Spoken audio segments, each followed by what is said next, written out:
Hello, listener. This is Heaving Bosoms, the podcast where two best friends recap romance novels while truly being the absolute most.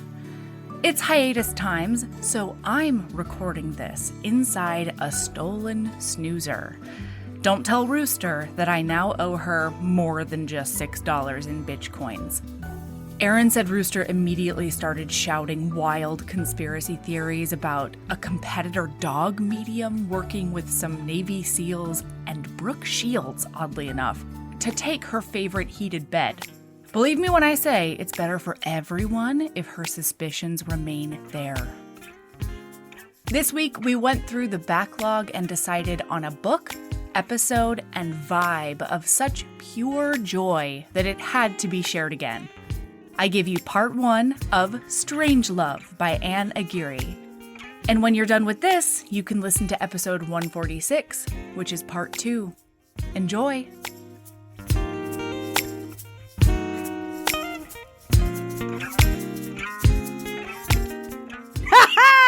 Hi, Erin! Hey, Mel. What the fuck do you have to say to me? What? Guys, she was talking to me and I was just like, press record. I want them to know. Because she took a video. Melody, listen, I was playing around with some effects on the video because I found out. Into an alien and it was very disconcerting. No worries. I think I got some screenshots. So I was trying to make my Bluetooth headphones work and I clicked effects because I thought maybe one of the effects would be paired to a Bluetooth headphone. But instead it's more like sunglasses and stuff. So then I clicked it again to see what kind of hijinks I could get up to. And I could turn myself into several different aminals and aliens. Oh my God. And then I could put little stickers all around. But then I couldn't figure out how to turn it off. Mm-hmm. And then I found out because I couldn't see Melody during this time. I could only see myself. Yeah. Then I found out Melody was filming me with her phone, which is not bullshit. Not the whole time, just for a little while. Definitely when, here's the thing, I don't mind it if you film it with all the filters on. When the filters go away, then they find out what I look like. And I don't look great. And then I said, you're fucking beautiful. Your hair is so long. And it looks really Stop healthy. It. No. Stop it right there. She's like, you look great. Your hair is so long. That's not a compliment. That's not a compliment, Melody. I just haven't seen it. In a while. And it looks really healthy. What do you want from me? Healthy's a compliment. Whatever, your bro. Your hair is long is not a compliment. It's just a fact. It's just like... Well, guess what I did, Erin? Guess what I did? Mm. I gave myself an at-home haircut. I've got an inverted bob done by Melody Carlisle. Melody. You gave yourself a haircut? Oh yeah! Not only that, Erin, I'm about to put my hair back up. It looks really good. It's been in a messy bun. It looked okay from the front. No, it looks great. Yeah. But the thing that is really fucking exciting about it is, hold on, just a sec. What? You can undercut! Put it oh, shit. Undercut! Okay, she shaved her head. Oh no, Melody. Under motherfucking cut, and I feel. Mean, you look cool. Thank you. I feel so breezy. Do you think? Oh my gosh. I commend your bravery. It's the first time I've ever done it. I was terrified, but I did it because hair grows back and I don't have a serious work job that I have to impress people at. You have a serious work job. You just don't have an office work job. It's not like an office one. Yeah. What? Did you do it yourself? No, Michael did it. Yeah. Show me again. Turn around again. Oh my gosh. It's pretty straight. Oh, it's real straight. Yeah. I would expect nothing less from Michael, to be honest. No, I did the part. Come on. And then I kept on being like, is it all straight? And he was like, I mean, yeah. And I was like, no. This is when I need your perfectionism to come out, sir. Mm-hmm. Your project-oriented perfectionism. And he was like, it's like a millimeter or something. And I'm like, then fix it. He did not care. Melody, I will tell you that your hair looks super cute. Thank you. But unfortunately, I'm petty. And so I'm only going to offer you the same compliment that you offered me, which is your hair is shaved in the back, period. It is, isn't it? Isn't it great? Yeah, it is. I'm so excited. How dare you not be offended by my backhanded bullshit. All right. Erin, I have to tell you something. Mm-hmm. I have a story to share with you. Are you ready? Sure. Okay.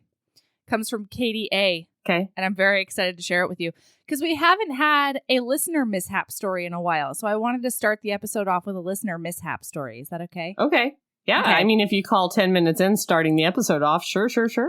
Go fuck yourself. It's 5 minutes. Oh, It's 5 minutes, 35, 6, 7. She hates it when I do this because when she edits it, then it's inaccurate. Yep. God damn it. So then, okay.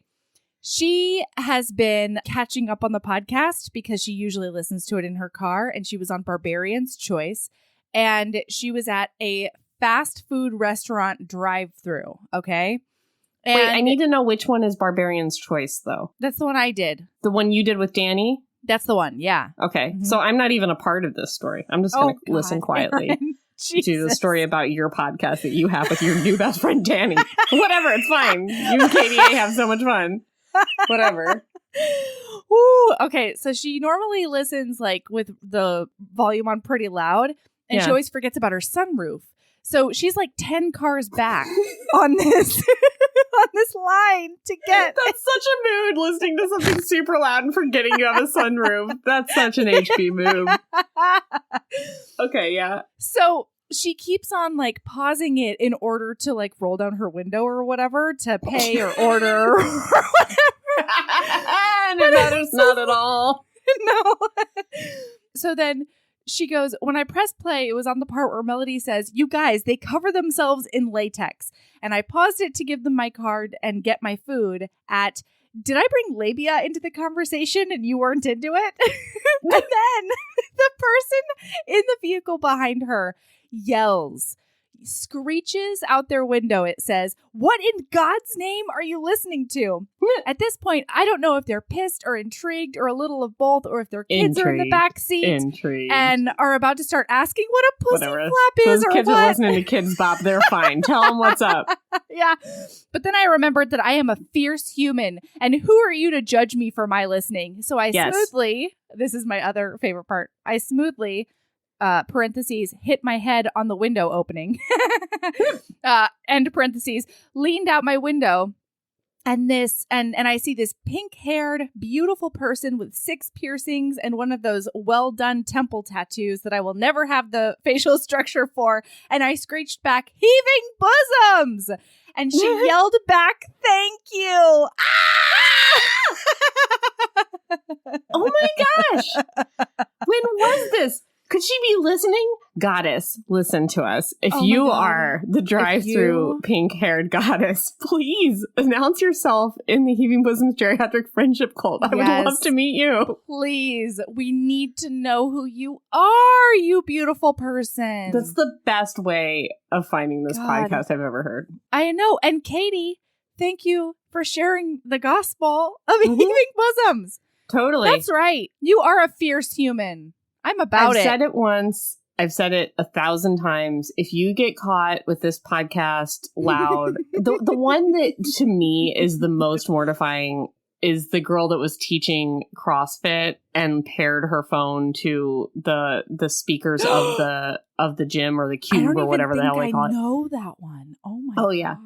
It's like automatically paired because she's the teacher and she does the music, and it just started and she couldn't figure out how to and it was like her whole class. Yeah, that's my favorite one. But guys, just imagine it being your voice also. That has happened to Erin. Ordering something. I think I was at a bank, actually. It was like a drive-through bank situation, and I was trying to talk to the person, and it's like clearly your voice also. Like there's the added vanity component of like, yes, I'm listening to my own podcast, and it is about the word cunt. So anyway, I'd like to make a withdrawal from my accounts. Yes. All right. I think we should get to my new favorite book. Yeah, I knew it would be. Melody Love book. It's like if Ice Planet Barbarians. I think I like this book better than Ice Planet Barbarians. I think maybe because it's so alien. But it's also supposed to be different, though. Like, it's a different mood for sure, I feel like. Yeah. I mean, especially in like the later books, though, she embraces the hijinks in a way that... You mean Ruby, our friend Ruby Dixon? Our friend Ruby. Yeah. Her. She embraces the hijinks in a way that I think this book does masterfully. Mm-hmm. But yeah, I loved this book, Erin. I knew you would. Start to finish. I knew you would. I worship this book. It's so good. This book came highly recommended to me through my little writing group. Yeah. So HB Karen especially, and also Elizabeth and Neva were all over this book. Can't stop talking about it. I'm a big fan. Let's talk about Xylar and Beryl. Xylar and Beryl. Oh my. And Snaps. We can't forget about Snaps. Oh my God. Snaps the dog. Snaps, you guys, the dog. As you know, I really love dogs a lot. And there's not a lot of moods, maybe none, that a good silly dog video can't get me out of. Mm-hmm. Cat's fine. I'm not one of those people that's like anti-cat, but they just don't do much for me. I like I like a dog. Dogs in books, I usually am not like crazy about because I feel like they're used as props. Like I feel like Jill Shalvis does it well, but I feel like they're just kind of like there. Kind of like kids. Like I'm just like, get it out of my romance. It's not part of it. Yeah. But if you give that dog a little voice box implant, like a little babble fish, you stick that little babble fish in that dog's ear and he becomes a character, I'm all about it. I'm obsessed. Yeah. And you know how I feel about the film Up. Uh-huh. It became part of my wedding vows. Mm-hmm. It was such a Doug from Up vibe the whole time. Yes! I love Snaps the dog. Anyway. Uh-huh.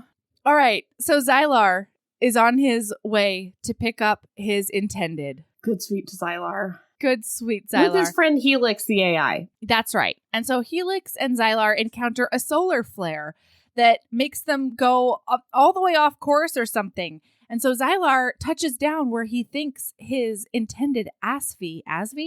Yeah? Yeah. Asvi is? I don't know. I have a friend named Ashvi, so I just called her Ashvi, which is not how it's spelled. It's like Asvi. Yeah, fair. Anyway, and he lands on this like deserted patch of ground with like churned land and everything looks desolate and awful. Like there's just been a battle. Yeah. And there's this one lone creature with another small furry creature. Yes. And he decides that it's Asvi. And but he's so surprised because he thinks Asvi will be there with like her whole clan. There's supposed to be like a ceremony. It's supposed to be a whole thing. And this is just like one weird creature in the middle of a nothing. It's like they've been attacked and she's the only survivor. Yes. So he actually says it's like the attack was so bad that the rest of them were turned into dust or something. Well, Helix kind of implies it too. He's like, I've scanned this area. There are no survivors but one. Oh, yeah. Helix. And so so he gets on this suit because he knows that the air will kill him. And he gets out and he tries to introduce himself and she freaks the fuck out and she emits this sonic shriek defense mechanism that like addles his senses and it's crazy. And so he decides that in that moment that although she is in fact hideous to look upon, he identifies her as a disgusting woman. Yes. The loyalty was commendable that she's still standing there even though there's been clearly some kind of horrible situation. The loyalty was commendable, but she looked nothing like the dreamy blurred images. You guys, people get catfished in space too. Like somebody sending over blurry images like this is what I look like. The dreamy blurred images she'd sent to the matching service. No, kitten. Is it kitten? Kitten? Wait. CHITIN. Chitin. Chitin. Mm-hmm. Because can I tell you something real quick about my brain? Can I tell you something real quick about my brain? About 2/3 of this book, I was saying chitten in my mind. For 100% of this book, I was saying chitlins in my mind, which is very not right, but delicious.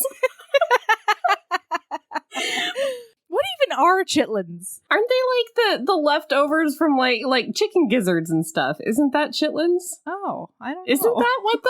I don't know. Just cut all of it. Oh, God.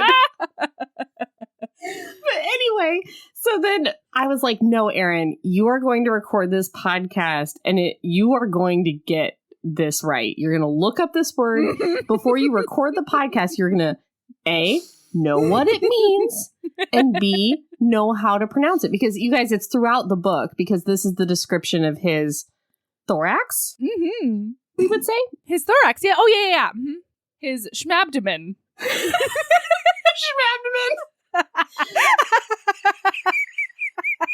Maybe pause a moment while I look up chitlins. I already did.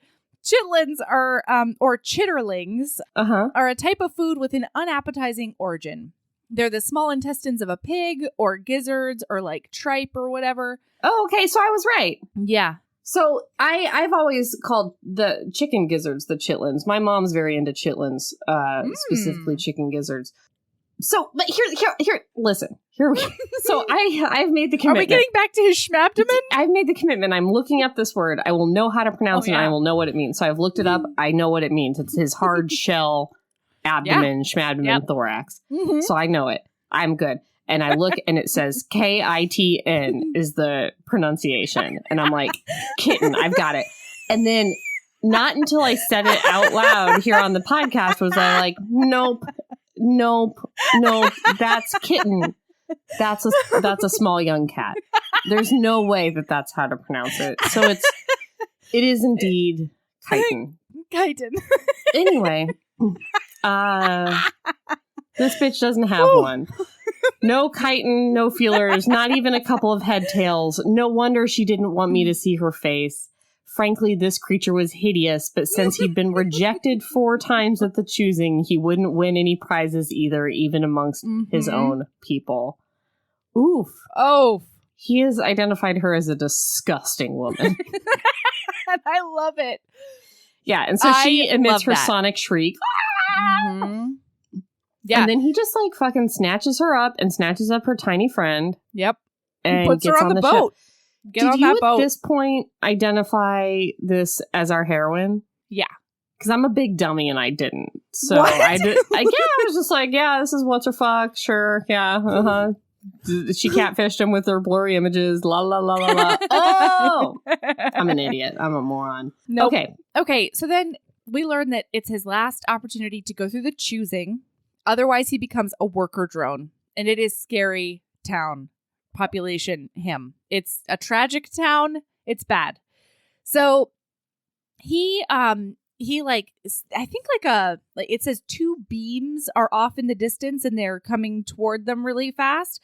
And Helix is like, we got a GTFO like now. And he's like, yeah, that might be an attack. We can come back and attack back if we need to, but it would be a tactical error to stay. It's so cute. Right. So he fucks off the planet and then he goes into hyperdrive just as Helix is going, I have something to talk to you about, princess. And he's like, what? Okay, well, I still gotta go. Princess? Yeah. So they're like way the fuck off into space.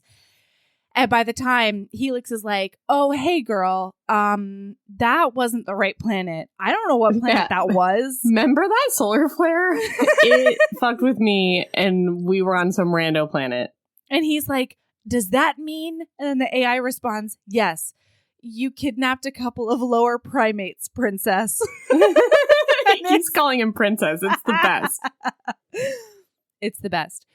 So then we... Oh, and he's like, oh, and also I'm like all scrambled and I don't know where that planet is now. It could be anywhere. Statistically, it's impossible to find it again. So here we are. Now we've got these primates. Yeah, absolutely. And so he's like, as he was like looking at her on the ground, he was like, I'm sure all of this is just trauma. And so I've committed to her, even though she is a disgusting woman. And I don't have to like looking upon her. Sure. I just need to commit to her and she will be the most fearsome nest guardian. Right. Because Melody kind of alluded to it, but he's from this planet where like overpopulation is an issue and like you need to go through this crazy dating game, basically, to be able to get a match. And that's the only way to be a successful person on the planet. Everybody else is relegated to like menial chores and loneliness and poverty for the rest of their lives. So it doesn't really matter who you get paired to. You just got to get paired. And if you go through the dating game 5 times and you don't get paired, you're fucked. You're done. So, like, he's been through 4 times and no one has picked him. I just imagine, like, a junior high dance and just, like, so no girls going for Xylar.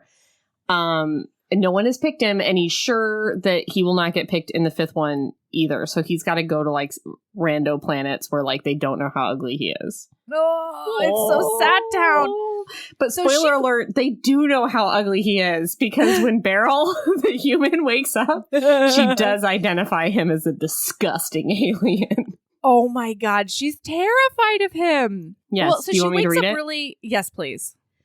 2 arms, 2 legs, but that was where the similarity to humans stopped. It had arched and scaly feet like a bird and 3 fingers tipped with ferocious claws. Spines grew from the creature's skull and ran down the back, while side-set eyes looked faintly insectoid. No ears or nose, just slits in the faceplate and what looked like a maw or a beak.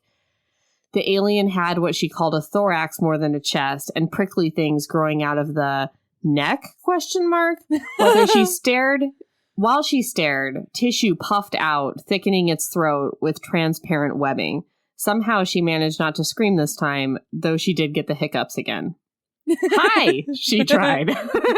Poor Beryl. Poor Beryl. So Beryl was just down there on Earth doing her court-required community service because she got super drunk and peed in an alley. And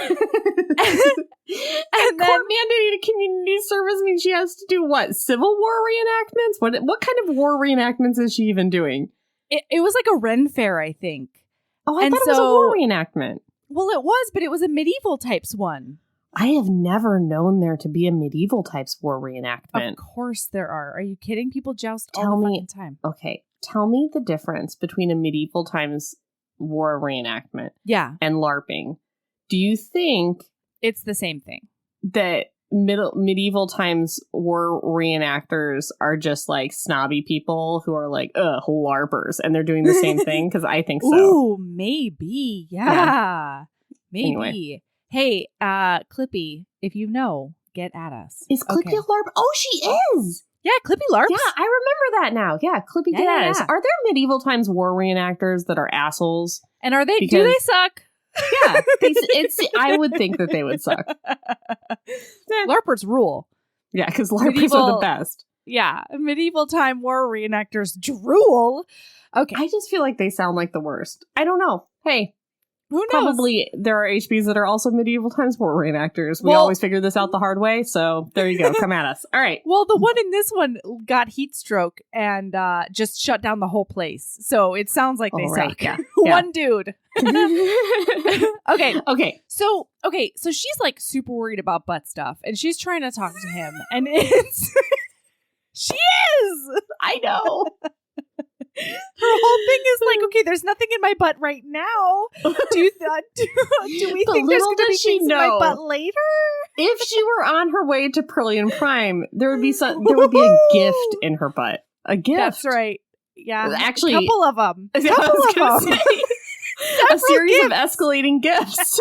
And she would be happy about it. It's true. Like Beryl's going the wrong direction. She could have had something in her butt, and she would have been very happy. Yeah. So he comes at her with a quickness, and there's like a pain in the base of her skull. Yeah. That's how he stands. He comes at her with a series of snaps and clicks and chirps.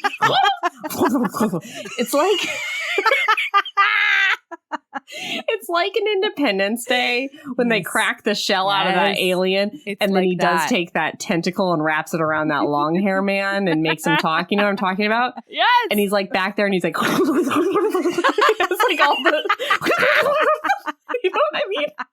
Yes. Good. I'm glad you got that reference. Like that. Because every time one of them like churred or went, that's what I saw. All right. Okay. And then he does the same thing to Snaps. And he's like keeps talking to her. And then finally he says, "Is it working? Can you understand me?" And then her dog says, "Yup." Yup. Oh, okay. I can understand you. Guys, oh, I'm a good boy. Some books have butt machines that eat your poops. That's Some right. books have cooeys that are implanted into your chest that sing to others. This book has a beautiful babblefish that does go in your brain that makes you understand everyone and everything. However, it is called something else, I'm sure, and it is something that those aliens made for their beasts of burden. So it only understands certain words, which creates a lot of issues. A lot of excellent hijinks. Not for Snaps, but for her and Zylar. Yep. Zylar. Yep. That's a name I knew right off the top of my head. That's the one. So he's like, all right, here's what happened though. Whoops. Oopsies. He tells her all about it, and then he's like, in my brain, you have 3 options. 1, I can drop you off on a space station, and you can sort of figure it out on your own. 2, I think the second option is just like go to the planet and be in the choosing as a rando? Question mark? I don't remember what the second one is. No, I think that, so there's 3 options. 1 is like, I just let you loose. We go down on the next planet and I let you out and hope you can breathe. Right. The next one is he knows of a place, and I don't know if it's his planet or another one. I think it's a different planet where she could take care of kids for a living, because she let slip to him that she's a daycare provider. So he's like, I know of a place where they would hire you to watch tiny aliens. It's different from my home planet where I can drop you off. Or you can participate in the choosing, and maybe if the mood strikes, you might choose me in the choosing, because that's its own the choosing as a whole is its own option. And then he's like, caveat, it would be cool, because Zylar, guys, is all about consent. Zylar is a big consent boner. Zylar is not like, oh, I'm gonna take you to my planet and then like you're gonna have to choose me as like, because I've done so much for you. No. It's like, let's go to let's just see what happens. Yeah, he says we'll enter as a pair, and then if all goes well, we would outbond, which is like get together and then raise young. But he does tell her that she has the option to choose anybody. And he's like, and in his brain, he's like, I shouldn't have told her that, but I have to. I have to. Because I'm a good person. An ugly, I have to. Ugly alien. As if she has any idea. Because again, you guys, he looks like... He literally has only slits. Slits in his face. It's so good. It's so good. Then we get to one of my very favorite parts of the book where they introduce themselves. Oh, yeah. And he says, well, maybe it happened before, but this is one of my favorite passages, so I'm going to read it. Please. Before we proceed, oh no, I've already realized what I've done. Anyway, before we proceed, I should introduce myself. I am Zylar from Kith Baalak. Kith Baalak, yeah. Colony Barath. I'm Beryl Bowman, human of Earth, United States, State of Missouri, City of St. Louis. I am dog, Snap said. Dog. It's perfect. There's a passage in this book where she picks Snaps up and Snaps starts yelling, I am important. I'm a big deal. Oh my God. Okay. Ooh, it's so good. Okay. So she looks at him and she's like, are you proposing to me right now? And he's like, yes, terrible one. Never has there ever been a nest guardian with a fiercer countenance. You will keep all the predators away. And she's like, oh, you're gonna have to work on your compliments. Yeah. And he's like, did that not sound like a compliment? He says, yes, terrible one. You are the most hideous mate anyone has ever brought back to Barath, so you will drive all predators away from our nest with ease. He chirred again. A soothing sound, actually. It's like really rough. So they try to find the most terrifying wife that they can find. Yeah, they're the nest guardian. It's so sweet because in this society, the I guess like the boy ones are more the nurturers for after the young are born, and the like other partner in the mating is the guardian of the ones that aren't born yet, the little eggs. And so they have to protect with all of their might. It's great stuff. Okay, so she asks Snaps what they should do, and he's like, go.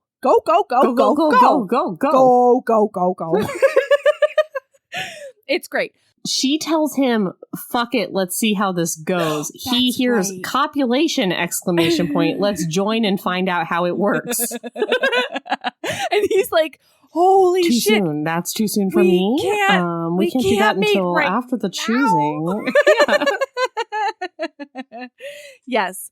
So as soon as they land, Snaps pees on a chair and says, "That's mine now." And Zylar's immediate response is, "Oh, I will have it taken to our quarters so that Snaps can have so it." that Snaps may have it, because she is so So deferential to Snaps, like any good Like human any good is. dog owner. Yeah, so she's always giving him pets and telling him he's a good boy, and asking him if he needs a little walkies and stuff. And so he thinks that Snaps must outrank her on the planet, because she's always like serving him. She is his servant and he is of a higher caste, you guys. Yeah. And so he decides that it's clear that the dog must be included in all of their the important decisions. Yeah. Yes. It's so good. Okay, so then they do some... Oh, hey, HBs. I don't know if you've heard, but we have a Patreon. For as little as $5 a month, you get over 150 bonus episodes, most of which include Erin, videos of regular episodes, author hangouts, and so much more. Do you want to hear Erin and I recap every single episode of Crash Landing on You? What about a little film called Psycho Stripper? Do you want more recaps of ridiculous Thanksgiving and other holiday books and movies? And how do you feel about Naima Simone and I recapping amazing reality TV? All of that and more is on the Patreon. There's so much content at your fingertips as soon as you sign up. Seriously, hours and hours. Anyway, it's patreon.com/Heaving Bosoms podcast if you want to check it out. And of course, that link is in the show notes. Keep being a badass. Immigration stuff. And the only important part about this scene is that Zylar intimidates another person for the first time in his life, because he's like, the person like almost calls her some sort of epithet, and he's like, think again before you speak, and makes them do all the paperwork that she needs. And it's really nice because it's one of the first times that you see him gaining some confidence, not only because of Beryl, but on behalf of Beryl, you know, like to take care of her. It's really sweet. And then that's when she says that although this alien stole her accidentally, it was clear that he meant to keep her. And that makes her really, really excited. Okay. So then it's time to go meet the parents, the progenitors. Ugh. It's time to go meet the progenitors. But first she sees the city. Yeah. And she's very impressed by the beautiful. beautiful alien city. They go up in some pods. There was a part in this where they got on some kind of like flying disc. I think it's on the way to go meet the parents. Yeah, it's a pod. Mm-hmm. Yeah, and she gets scared, and he kind of like comforts her in like an alien way, where he kind of like talks her down a little bit. This is very cute. And then he automatically steps in between her and all of the gawkers. Yeah. Like he shields her with his body in a very instinctive way. Yeah. She is ugly AF here. Zylar, your girlfriend. Woof. Like he keeps on talking about all of her fur and how like the fur on her face rises of its own accord. Yes. It's real so gross. funny. You guys, I would be the queen. Oh my God. Of Barath or whatever. Because like my lack of eyebrows would be like they would be like, oh, how smooth her non-furry face is. Yep. It's true. Oh, and on the way, he says that like we find out that he has this awful nestmate called Rizvin. And Rizvin is like the favorite of the whole family. Graduated first in his class, cured red pit fever with his vaccine he made. Chosen before anyone else the very first time. All these accomplishments. And so as he's with all the rest of the Barathi and her in this pod, he thinks to himself, while he couldn't keep her in isolation, the more Barathi she met, the faster she'd realize he was nobody special. I know. Zylar. Xylar, you're a king.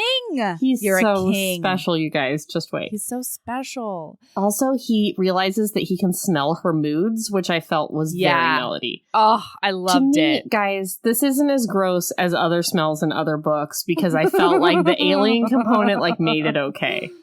Yeah. But like when she's like mad or upset or happy, he can smell it as a different smell. Turned on. But gross, but it's different though. It's different though. It's different though. It's different though. He's not like literally smelling her juices. He's just smelling her mood, which makes it far less gross. I don't know. It gets pretty musky up in there. So you guys, these sex scenes get very juicy. I loved the sex I scenes. loved them too. We will get to it. Myself kind of into them. Into which it. was like very confusing for me. We'll get there. Okay. So I just love this really quick. I'm sorry. There's going to be a lot of things that I just have to stop for. As they get to the progenitor's like house or whatever, like their quarters, this big giant penthouse situation, there's these really cool flowers. And it says the scent made her feel loopy, smiley, and she gave Xylar a silly grin. Save your fearsome threats for the meeting to come, he said. He thinks she's a primate. So she's baring her teeth. It's so good. Okay. But wait, is this where they stop at the toilet facility? Yeah, they do stop there on the way. I just want to say Beryl is like bomb. Because she's like, I need to pee. And he's like, okay, we'll find you a way to expel your waste. Right. Opens up like some kind of he goes to an area where they take dignitaries from other planets that apparently has like a variety of toilets. But they don't know about Earth. So they don't have like an Earth toilet. Beryl just fucking picks one and pees on it. She just squats somewhere. That is a confidence that I will never have. I will never be able to look at a room of 100 alien toilets and just be like, well, I hope this one doesn't reach up and grab my vagine. Like, I know, right? Same. I would be also, like, can you pour something on this before I go? Yeah, I want to see how it works. Like, what if acid squirts out of it and just burns me alive? What if, this is a good question. There are so many ways aliens could pee. What if like something comes up and just sucks me into it? There's so many things. Not to mention that afterwards, after she pees and that like cleaning centipede comes out of the wall, I would have been out. I would have been fucking gone. What does that do? Also, she doesn't describe all the different alien toilets, so we only know about the one that she pees on. However, it would have to be a pretty intimidating room of alien toilets for me to pee on a red square. For me to be like, red square, that's the one. That one looks the best. Yeah, because like that seems scary to me. That seems like lava. That seems like a danger button. Yeah, that's a danger. Don't pee on a danger button. Don't pee on the danger button, you guys. That's just we're just giving you hot tips, you know? But yeah, we're giving you hot, wrong tips. Yeah, that for would the not first work. time ever in the history of this podcast, we're wrong about something because Beryl pees on that red square, and that's right. It evaporates. It had to happen at some point. And it sends a warm, fragrant air up to basically a hand dryer for your urethra. That's the one. Yep. Anyway. Yeah. Hopefully they got all those labia flaps too. That's for you. Gross, Melody. Out there in the fast food line, talking about labias. Now we're blow drying them. Don't bring me your inside jokes with your best friend Danny. Don't bring that here. Okay, so he presents the idea that you went behind my back to do that when I did an episode first. We were cheating on each other. Anyway, sorry. Okay. I mean, I have feelings about your episode too, but I keep that in private. Do you? Okay. So Xylar takes her in and he presents her to the matriarch as is customary. He has to like get the matriarch's okay to like even join the choosing or something like that. Anyway, this big giant toolbox comes up in the middle of this important ceremony. Oh, also Snaps has gotten into a treasured fountain and is going after like their prized beta fish or something. Yeah. Snaps may or may not be like on the verge of eating an endangered species in this like beautiful fountain, and it's like offending the shit out of everyone. And as we learn in 365, that's a power move, man. Swimming in a fountain is a motherfucking power move. Oh wait, that episode's not out yet. Or it might be. I don't know. I don't know how time works, but at some point on that Patreon episode, we do talk about that being a power move. Okay. So, all right. The mom's a bitch. Yeah, mom's a big old bitch. And then this toolbox comes over and is like, oh, hello. Hello. Can I speak with you now? And she's like, don't you know it's rude to interrupt? We're doing like a ceremony here or something. Yeah. Even my dog knows that. And from the treasured fountain, Snaps goes, I do. I do know about that. And then he says, don't you understand who I am? Yeah. And she's like, can we go? Like, I'm tired. I went across the universe. I just peed on a red square. Yeah. I'm hungry. Like, everybody's around here just like clicking and whirring. Like, please, can we just go? But she does notice in this family party. Yeah. Xylar is a member of a very affluent family. Sure. Yes. Clearly, he is the least favorite son of a very powerful, wealthy family. Yeah. Yeah. And also, now that she's meeting other Barathi around here, she's realizing that everybody is very colorful. And like the more colors you have and more like swirls and patterns and stuff you have on your chitin. That's the one. The more like appealing and powerful and the more deferential people are being toward. Yeah. Yeah. And she does notice that Xylar is just brown. Brown and green, Erin. I thought he only had the brown. Little bit of green. Just a smidgen. Just like a little dappling of green. It's like a muddy green, though. Muddy. It's mostly brown green. Yeah. And so, yeah. Anyway, so then the matriarch says, hold on. You want to go with this one instead of claim your space in the alien dormitories? And she's like, fuck no, I don't want to go there. Yes, I want to go with this one. He's been considerate and conscientious of me since nothing's we met. In my butt, as far as I know. Yeah, I haven't found a single thing in my tuchus. And so I feel great about this. Yep. Yeah. So then they go home. They go back to his place. Yeah. And he has designed the whole thing for a trillion mate. Mm-hmm. And so nothing looks right for her. No, nothing's good for her. Like hard. He makes her a plant protein square based on his scan of her biology. And I just can't imagine how gross that was. She said that it tasted like grass and what else? And beets. Oh, grass and beets. Yeah. Lawn clippings and beets. Yeah, no. Yeah, and then she's like, I really got to conk out. So she chooses a tile rectangle and she knocks the F out. He does warm it up for her, which is really nice. Yeah, he warms the bed, which is something that we argued about in one of those Aguirre. Which is something you should thank a person for, I think. Yep. Mm-hmm. Era Bertha. And didn't I argue that it wasn't that big of a deal? I don't remember. Yeah, I just remember being opposed to you in some way. Years. Oh yeah. Why is his qualm that she didn't thank him? The Aromanthia didn't thank him for warming the bed, and it's like she raped you for 50 years, my dude. Like, where are your priorities at? Oh man. Anyway, this is no longer an Aguirre podcast. Okay, that's right. So, all right. So then she wakes up. And she finds him in this like kinky sex swing. It's really just his bed though. Yes. But and when he sleeps, there's like pretty lights that happen under his skin, which I found really great. I found that great too. Yeah.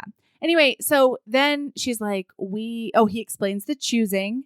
The first round is her turf. She has to do 5 different challenges. And then if she does that, then he has to do 5 different challenges. And then they have to do a challenge together if she chooses him. Right. So that's what the choosing is. And then he says that he can't believe that she's not attracted to Rizvin's charms. Yeah. And she's like, ugh, that tool. And then she smiles and he like sort of grimaces or something. And so she's like, oh, P.S.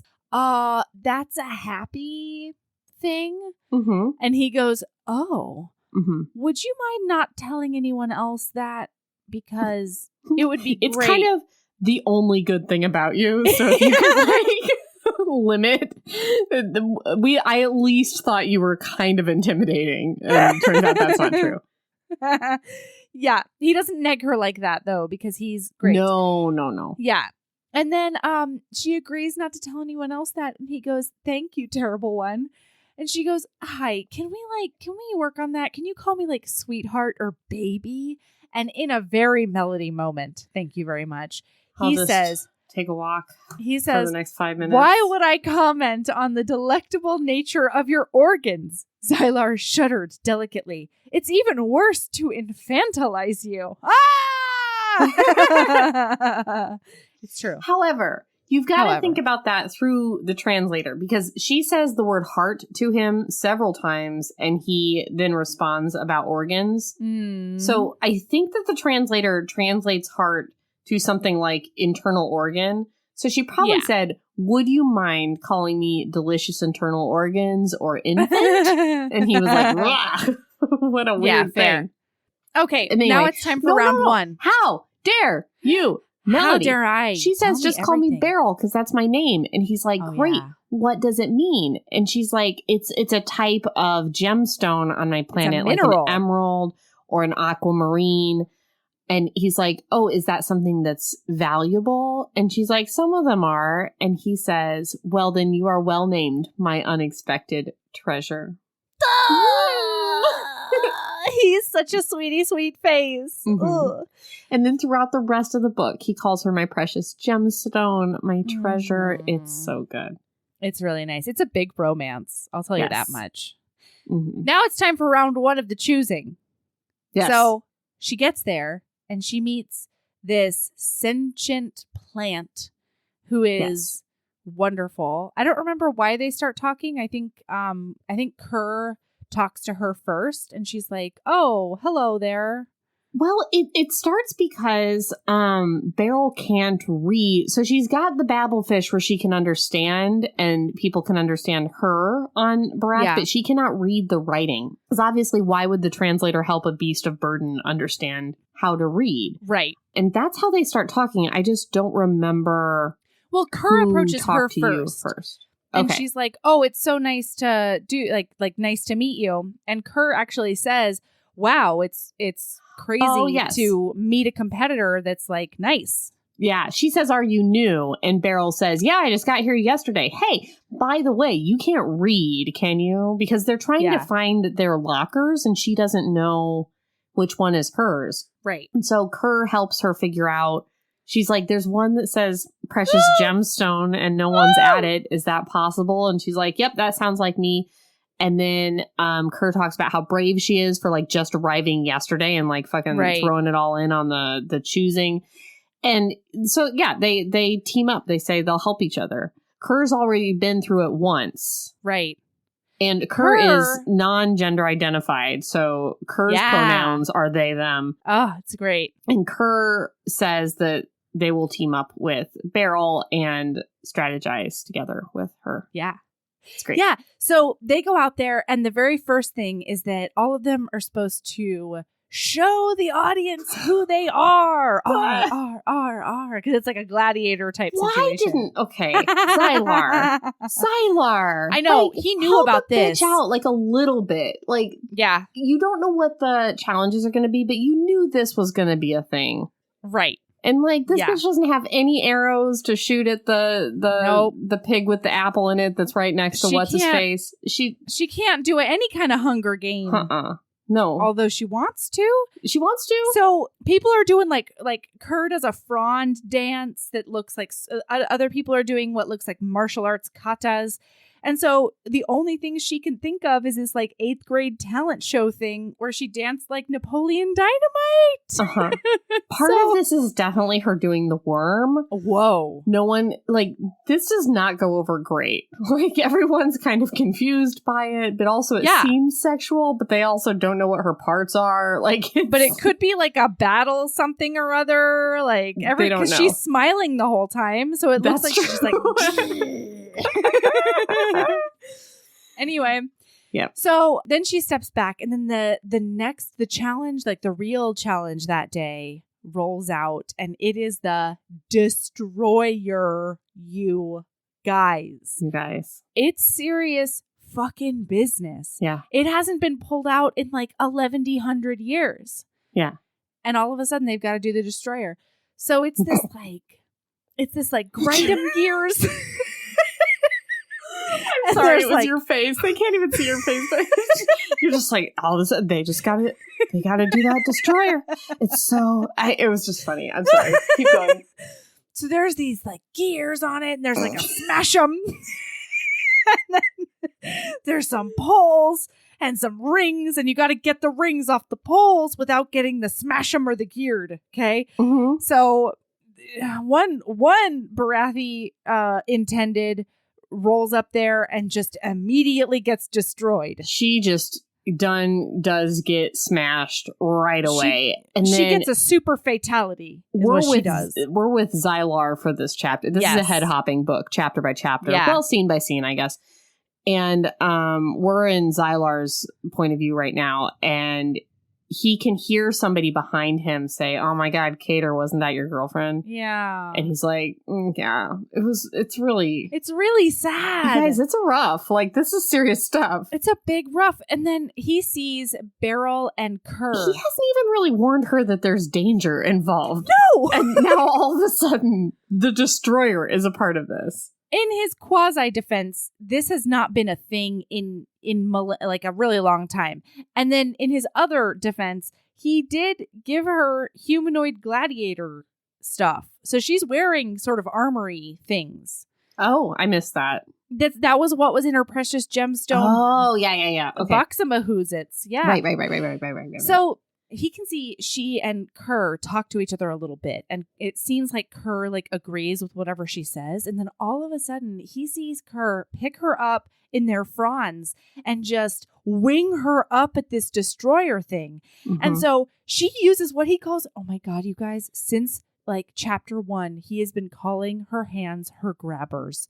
And it is one of the best details I've ever read in a book. Adorable. It is so when he cute. talks about her teeny tiny grabbers. Her grabbers. My heart melts. It's so cute. I don't know why it's so cute, but it just is so cute. It's a big fucking adorable. So she grabs on with those grabbers. Oh my God, this moment where, okay. So if you're one of the watchers, if you're one of the chosen, but they're not chosens yet. Yeah, choselings. Well, anyway, if you're aspiring chosens, if you're out in the chosen bleachers, you're supposed to. There's like a decorum. And Xylar talks about how judgy he has always been about people that like say something encouraging, like that basically talk during the thing, because you're supposed to just sit there and be quiet. And when Beryl Bowman fucking hits that bar and like grabs onto that pole with her grabbers, he cannot stop himself. He jumps up and he yells, "Beryl Bowman, you can do it!" My heart sang when he yelled, "You can do it," from the audience. Oh, I love Xylar. I love him so much. And to his astonishment, she seemed to hear him. At least she turned and seemed to be searching his section. He lifted a claw and held it in the air as she pulled herself on top of the bar and then rose, balancing as the Destroyer whirred beneath her. So anyway, she kicks off a couple of those rings. Kerr catches them. Yep. And then Kerr catches her. And then they Kerr's share like, the rings. jump. And she's like, okay, I guess I'm doing this. And Kerr catches her. So they come in first place in that challenge. And it's great stuff. So afterwards, there's no more fatalities, thank goodness. But afterwards, Xylar goes into like the back room or whatever. And he's like, hey, Kerr, thank you so much for helping my intended. And Kerr says, I mean, of course, I would help anyway, but it was really nice that we struck up this alliance because there's no way I would have been able to get up there because they move on like little cilia. And so they can't, there's no way that they would have been able to get all the way up. And so they were like, I would have already been knocked out if it weren't for Beryl wanting to team up. and being friends. I would love to see some fan Friendship. art of Kerr. I would love to see Me what people think they too. look like, because I have a vision in my head that is probably Oh. completely different from everyone Yeah. else's. Like, this would be a great exercise. Everybody draw their version of Kerr. Yeah. Yeah, let's do that. Everybody draw what they think Kerr looks like and post it up in the cult. Do that. Yeah, do it. I'm excited for it. Thanks. Yeah. Good. Okay. So then now what happens? They go to the garden, right? They Yeah. take they because take she's what's like, his this name is to the my new garden. friend Kerr, Uh-huh. and we should have you over sometime. Hey HBs, I started an Etsy store. Did you know? Right now, it's full of all the St. Vincent items you need, because St. Vincent is thoughtful and cozy all year round. We've got a book sleeve to keep your books, planners, e-readers, or really anything else safe when you're on the go. The inside is fuzzy, and they feel so incredibly lush in your hands. I went round and round with the manufacturers to make sure I had just the right thickness. Those feature art of St. Vincent and Evie during their carriage adventure that was painted by the amazing Mayara Faraz on one side, and then I created a St. Vincent Would Always wreath on the other side that has a bunch of little Easter egg items in it. There's a St. Vincent Would Always warm brick enamel pin. It's like, if you know, you know. I designed a special edition Marriage of Convenience candle that is specific to Devil in Winter, with the help of HB Jen at Post Pouring Company. It combines dark amber for St. Vincent and rosewood for Evie, and it smells so delicious. It's hard to even wrap my brain around. So if you want to treat yourself or be the St. Vincent you want to see in the world by getting a care package for a friend, check out our Etsy store. The link is in the show notes. Oh yeah, she's planning a dinner party, you guys. Yeah. It's so sweet. So, and then as she says, like, because he says, of course, we would be honored to host you in our quarters. And so Beryl like jumps up and down and grabs his claw and says, Squeezed "Thank his you." claw with her soft little grabber. And then it switches to her perspective, and she's like, "I'm holding hands with an alien.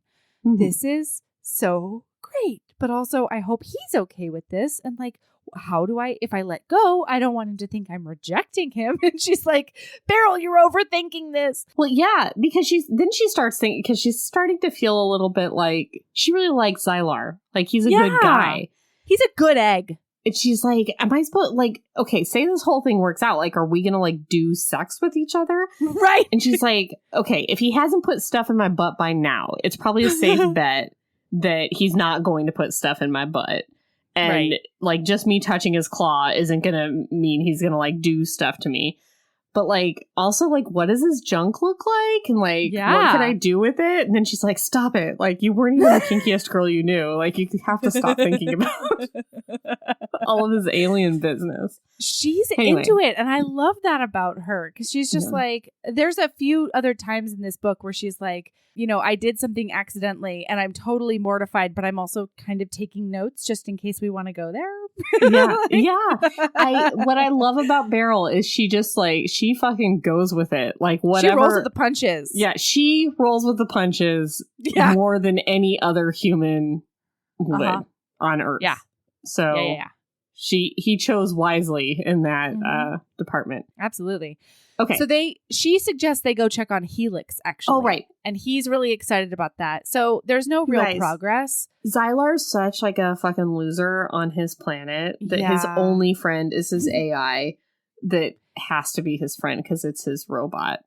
Yeah. And I say fucking loser in the most endearing way. Of course Xylar is a king, but like for some reason his planet nobody doesn't will like see him. it. And you guys, there's a lesson there. Okay. Yeah.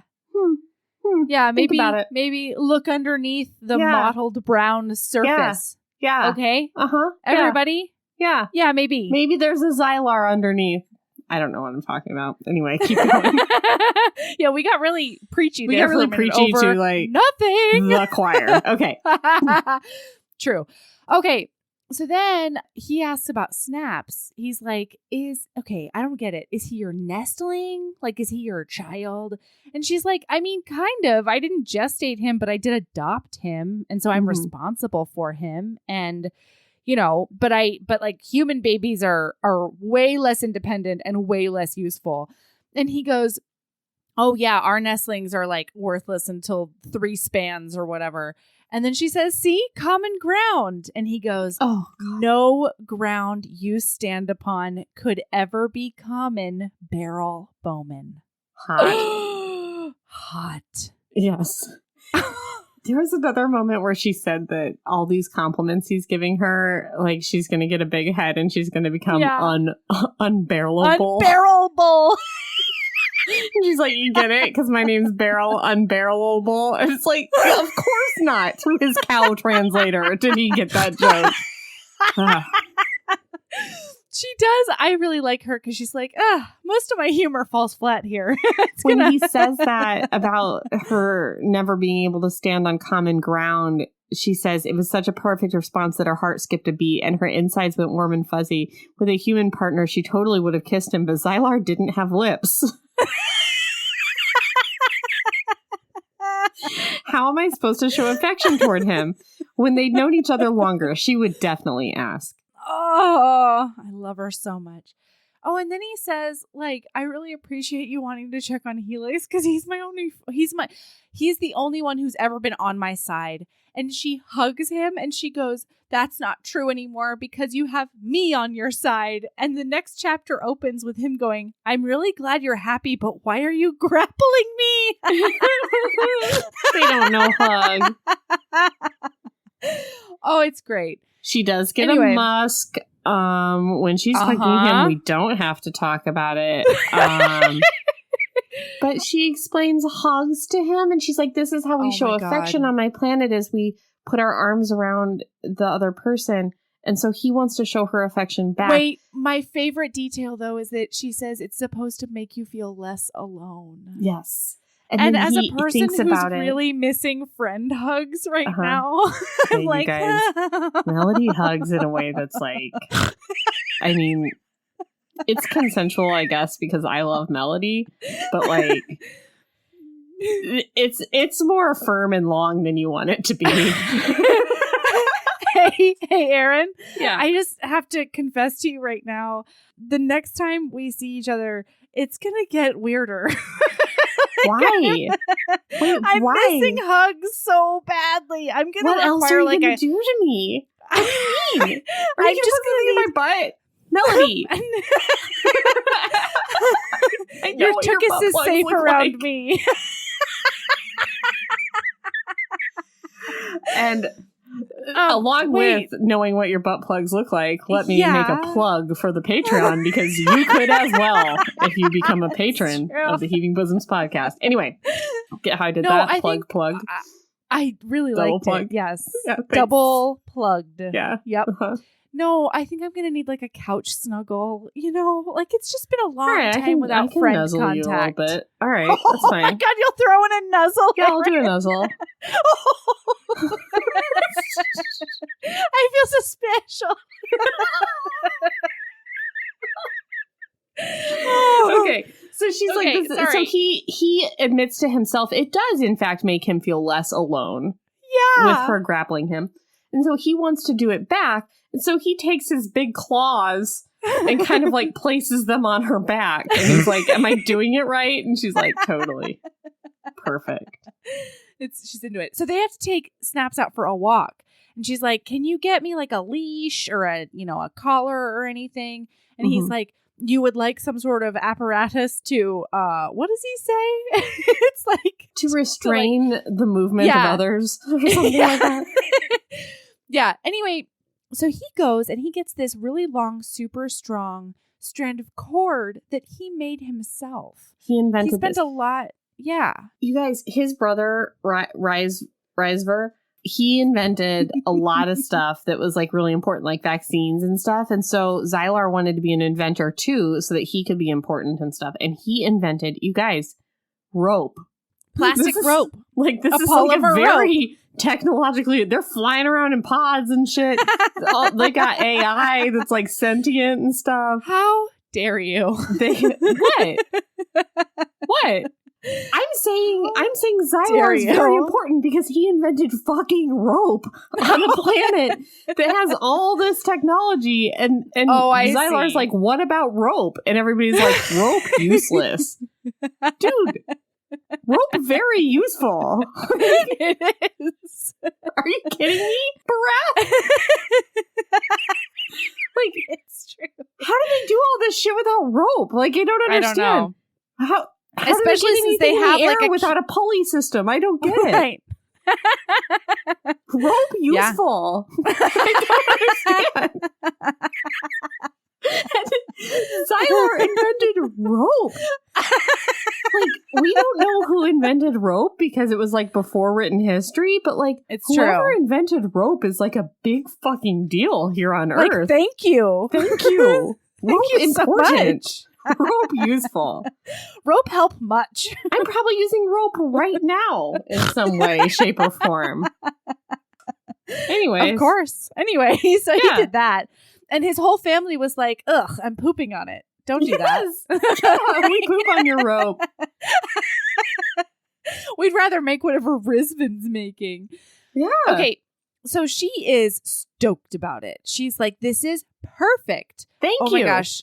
Thank you for rope. Thank you. Thank you for rope. I needed this. Let me be the first.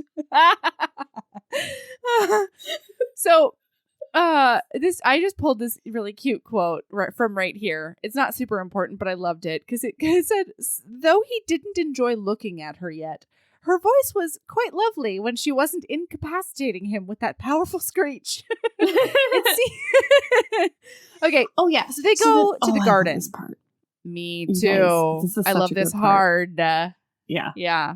All right. They've had all these plans. Okay, so first, this is one of the things I love about this book so much is like Snaps is there. So it's like a very serious, good part. But I want you to know that while all of this is happening, Snaps is digging a hole off to the side and yelling things like, "The hole is done. I've dug the hole," while they're like getting sweet and intimate, which I love. Okay. Yep. So she is looking around at all these alien blossoms and she says, they're beautiful. And he starts to look at her features and just he can see how truly genuine she is in describing the beauty of the garden. And that is attractive to him, that she loves something so much. Yeah. Do you know what I'm saying? Like, of course. Yeah. She's in awe of it. And that he she thinks that's has really this neat. genuine reaction to the beauty of the garden Right. is very beautiful to him. And he starts wanting to touch her. Touch up on her a little bit. And Yeah. she says, "Why are you looking at me like that?" With, again, eyeballs from the sides of his heads. So, like, do you think he just looks at her with, like, one eye? And, like, they're on the side. Anyway, he's like a halibut. Like a chameleon. But Like a they can make hammerhead their shark. eyes move all around, though. Anyways, she says, "Why are you looking at me like that?" Yeah. And he says, "I'm wondering if it would be acceptable to touch you." Oh. And then she's like, you want to do it right now? He's like, no. Because she's like, I would not like to do it right now. I'm not there yet. And he's like, no, me neither. I have to earn that in the choosing. But I do just want to like figure you out. I'm curious about you. And I hope that you are curious about me. And she's like, yeah, you can touch me as long as it's not too intimate, as if he would like even know. Right. Which she says, she's like, I don't even know how he would know what's intimate and what's not, but I guess I'll tell him. And he goes, "Your fur, what purpose does it serve?" And she's like, "I don't know, fashions." Right. So he starts taking his like claw talons Ah. and like dragging them through her like human head hairs and like on her scalp, scratching her a little bit. scalp just like delicately and stuff. And you guys, she is into it. She is immediately turned on. It sends bazingas straight to her puckered nipples. Wow. It's good stuff. Melody. What? That's He what says it says. he likes how soft Read it, her Erin. fur No, feels. how dare you? Talk about the It does puckered not- nipples. It does not say bazingas to her puckered nipples. It says that her nipples got hard. It does not say how.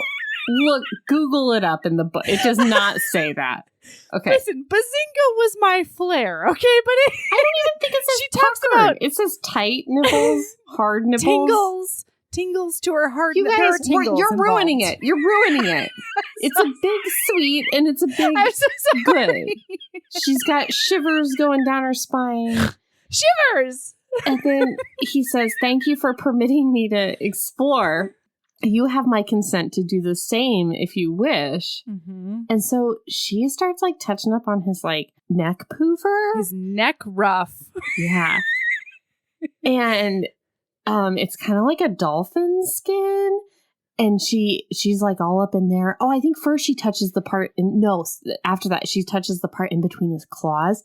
No, well, not yet. So she's touching up on the webbing in between his neck ruff. And he's like trying desperately to stay still. And so she says, "Is this okay?" And he says, "Yes." And so she just takes that at face value. Except as she keeps on touching his neck ruff, he starts to like a full body tremble. And she's like, "What is happening?" And he's like, "My neck frill, it's a It's his mating boobs parts. overture." It's a mating overture. And she goes, "I've been touching an erogenous zone?" Yeah, it's like his neck I had scrotum, no you guys. idea. Yeah, She's it's a just big neck like- scrotum. It's his big neck Mhm. scrotum. Yeah. She's just been tickling it.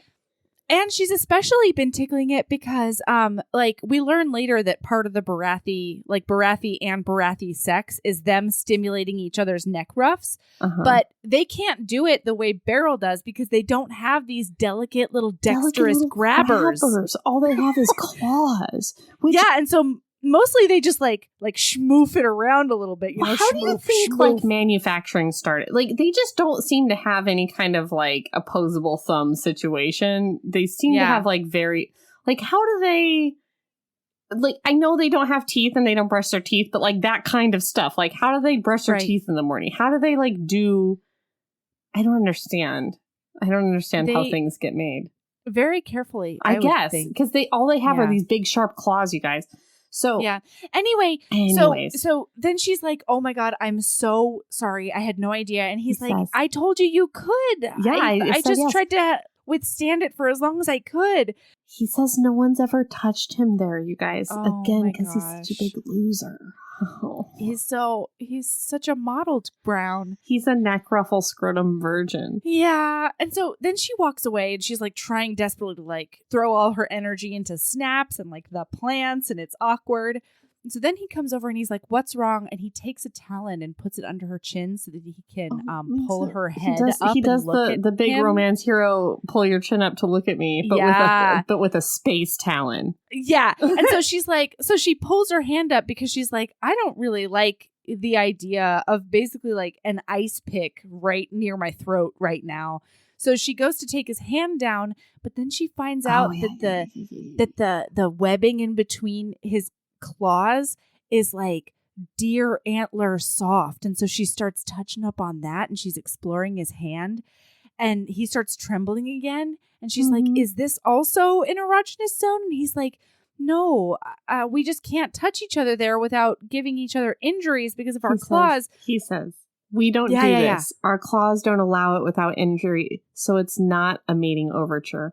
But it makes me feel ... that way." Oh. The last two words came out sounding like a question. "I'm happy about that," she said. Yes. "There are things that feel sexual to me, but might not to you. This gives me a hope that we can find a median path and devise something that is unique to us, perfectly ours."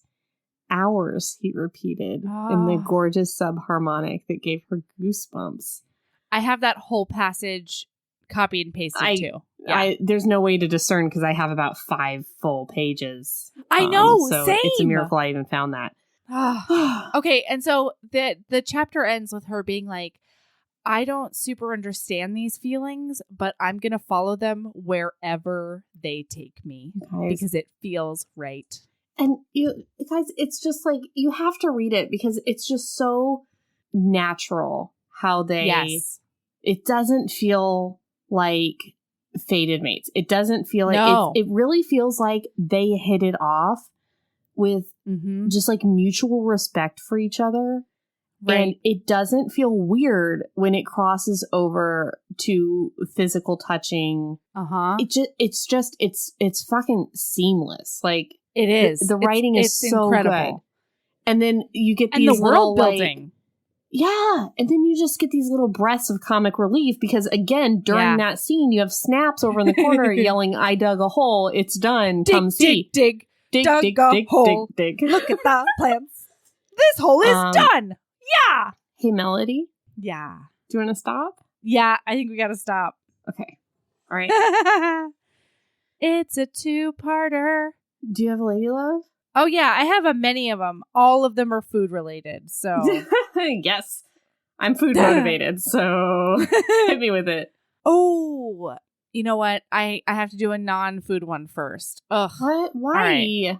Boo. Because I want to make sure everybody watches this. You guys, you have to watch the L Word Generation Q. Wait, how? It is I thought you've been watching that for like weeks or whatever. good. How long have you been watching this? Well, the L Word is its own show. Sure. Did you rewatch the L Word to start watching this one? No? Oh, maybe. I don't know. Somebody who I'm close to blew off something with me to go to watch the L Word. And I swore it was you that was like, I haven't even started editing because I've been just watching the L Word nonstop. Or somebody that could have been said me. this to me like 2 weeks ago. Yeah, it was a while ago that I watched it. But okay. Yeah, the L Word Generation Q, you guys. You have to watch it. It's so good. Do you have to remember the L Word to watch it? No. Because like I have zero memory of the L Word. No, you don't. They do enough to make sure that you're just immediately tossed in. Okay. And it's only three characters from the original show are back. And they reference other characters, but they explain everything that they need to, you know? And if you don't get it, then it won't matter, honestly. And then the rest of the characters are all brand spanking new, and they're brand spanking hot. And it's a good time. All right, hit me with some food. Oh, you know what I've been doing lately? What? I've been adding chia seeds to my brown rice every week. And it is incredible. So when you're making your brown rice, because why would you make any other kind of rice? It's sticky and delicious. I mean, sure. Sticky, perfect, and delicious. I don't understand.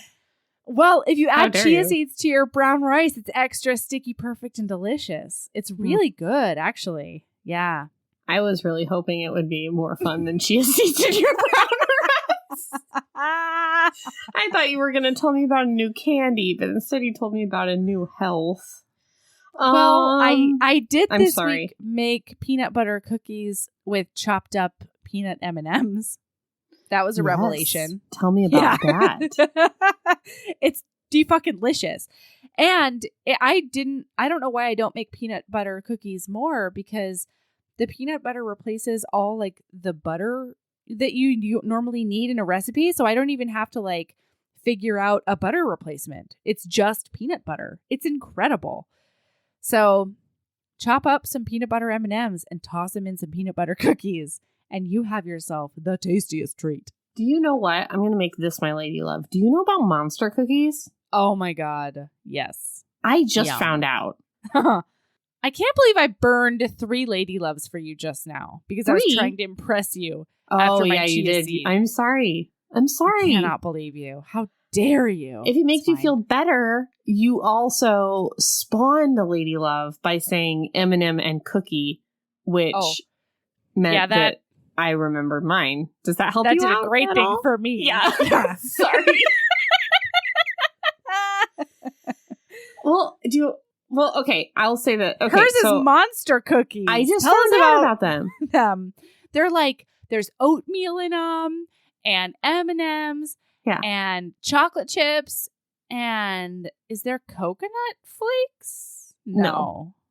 Peanut butter. Peanut butter? Yeah. Okay. What else? Yeah, but they're naturally gluten-free. Why? Did you know that? Oh, 'cause they the use oats? It's the oats. The oats are what keeps them Ooh. together. So they're a gluten-free boy, and I think they might actually be a vegan boy too, because I don't see any butter on here. I think it's the peanut butter that does the heavy lifting with It's brilliant. Yeah, you guys, delicious. I found out about these from a coworker who demands gluten-free cookies on the daily from the coffee shop near our work, and they were out, so we went to a slightly further coffee shop, and she asked if they had gluten-free cookies. And they were like, of course, ma'am. All of these are gluten-free. And she just like lost her shit. So now I know about them. Wow. Should I burn through my other... Do you want me to burn through my other lady love so I can be even with you? No, Erin. I want you to save them so that we have good content for later on. I do appreciate that you want to be in the trenches with me, though. I love that about you. Yeah. You're my foxhole friend. You're my foxhole friend. I'm feeling bad that I said that I had a friend that blew off something with me. That was the wrong thing to say. If I didn't mean it like that. I didn't take it like that. Good. So I didn't fine. But I just remembered somebody being like, oh, I would have done this, but I was watching the L Word. Good. I'm glad you didn't take it like that. Okay. No, I really took a poop on a lot of personal responsibility while burning through L Word. I remember the L Word being a part of that. And then I was like, what other friend could that possibly have been? Like, taking a poop on personal responsibility to watch the L Word is very on brand. Who else could that? Not that all my friends and me don't take poops on personal responsibility, but for the L Word Generation Q, very melody. That's a full me. Yeah. Mm-hmm. All right. All right. Well, keep being a badass. And love yourself as much as you love. Oh, do you have one? Those chitlins. You gotta love yourself as much as you love those schmabdomen chitlins. Kittens. I think it's called a kitten. Is it a kitten? Because I looked it up and it did say kitten. God, I'm an idiot. Man, I was going to say love yourself as much as you love the fact that rope was invented here on our world, Earth. There we go. And that whenever the guy that invented rope was like, is this something? Everyone around him wasn't like, no, fuck you. That's nothing. What would we use that for? Go away. Like they did on Barack. I am really happy that people had the other reaction here. Yeah. Give us that rope. We need pulleys. We need leashes. We need to hang stuff from stuff. We need to fish, you know? Yeah. We need hair ties, you know? Oh my God. Can you imagine? A world without I don't rope? Want to. What would we do? Ugh. Anyway. Twine. We wouldn't have it. Anyway. Parachutes. Thanks, nope. Xylar. Yeah. Thanks, No, Xylar. I think that's what his name was here too.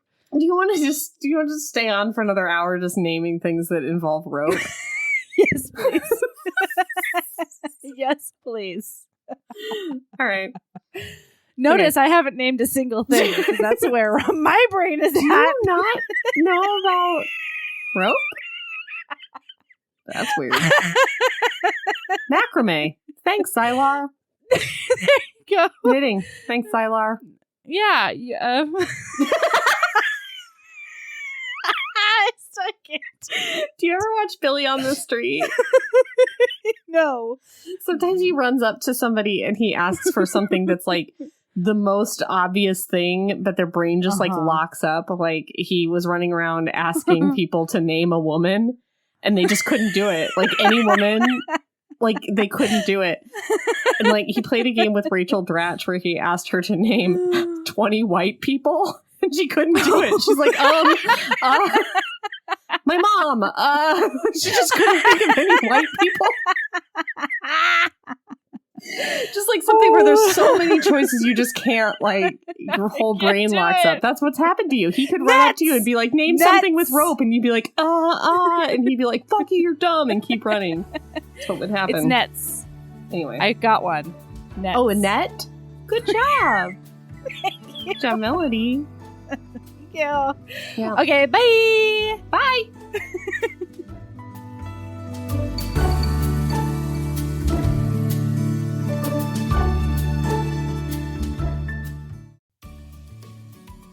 Hey, you.